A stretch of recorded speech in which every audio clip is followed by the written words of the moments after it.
ನಮಸ್ಕಾರಗಳು. ಭಾರತಾಂಬೆ ಮತ್ತು ಕನ್ನಡಾಂಬೆ ಜನತೆಗೆ ಮತ್ತು ನಮ್ಮ ಪರಿಸರ ಪ್ರೇಮಿಗಳಿಗೆ ಹರ ಹರ ಮಾತು, ಜಯ ಗೋಮಾತೆ, ಜಯ ಪ್ರಕೃತಿ ಮಾತೆ, ಶ್ರೀ ರಾಮಕೃಷ್ಣ ಹರೇ. ಸಮಸ್ತ ನಾಡಿನ ಜನತೆಗೆ ಹನುಮಾನ ಜಯಂತಿಯ ಹಾರ್ದಿಕ ಶುಭಾಶಯಗಳು. ಇವತ್ತು ಯಾವ ಅಂತಂದ್ರೆ ಇದು ಕನ್ನಡದಲ್ಲಿ ಕೊಳಕು ಮಂಡಲ ಅಂತೇಳಿ ಕರೀತಾರೆ. ಇನ್ನೊಂದು ಹೆಸರು ಕನ್ನಡಿ ಹಾವು ಅಂತೇಳಿ.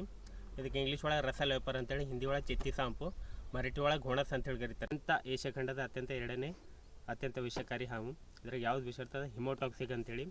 ಇದು ಕಡ್ದಾಗ ಏನಾಗ್ತದೆ, ಮನುಷ್ಯಂದು ಮಾಂಸ ಗ್ಯಾಂಗ್ರೀನ್ ಆಗ್ತದೆ, ಮಾಂಸ ಸುಡುವಿಕೆ ಆಗಲಿ, ಕಿಡ್ನಿ ಫೇಲ್, ಲಿವರ್ ಫೇಲ್, ಸರಿಯಾಗಿ ಟ್ರೀಟ್ಮೆಂಟ್ ಸಿಗಲಿಲ್ಲ ಅಂದ್ರೆ ಒಂದು ಸಿಂಪ್ಟಮ್ಸ್ ಚಾಲು ಆಗ್ತವೆ. ಬಟ್ ಇನ್ನೊಂದು ಏನಂದ್ರೆ, ಈ ಹಾವು ಕಡ್ದಾಗ ಟೋಟಲಾಗಿ ಬಟ್ಟೆ ಕಟ್ಟಕ್ಕೆ ಹೋಗ್ಬಾರ್ದು. ಒಂದು ವೇಳೆ ಬಟ್ಟೆ ಕಟ್ಟಂದ್ರೆ ಕಾಲು ಕಡೆ ಅಂಥ ಪರಿಸ್ಥಿತಿ ಮತ್ತು ಮಾಂಸ ಗ್ಯಾಂಗ್ರೀನ್ ಆಗಿ ರಕ್ತ ಹೆಪ್ಪುಗಟ್ಟಿಸ್ತದೆ.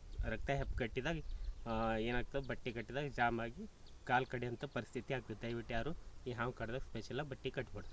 ಬಟ್ ಯಾರನ್ನೂ ಕಡಿಬಾರ್ದು ಅಂತ ಅವನವತ್ತ ಆಗ್ಬಾರ್ದು. ಗೊತ್ತಾ?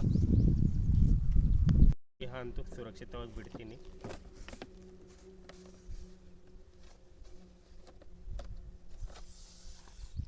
ನೋಡ್ಬೇಕು ಇದ್ರದ್ದು ಸೌಂಡ್ ಎಷ್ಟು ಅಂತೇಳಿ.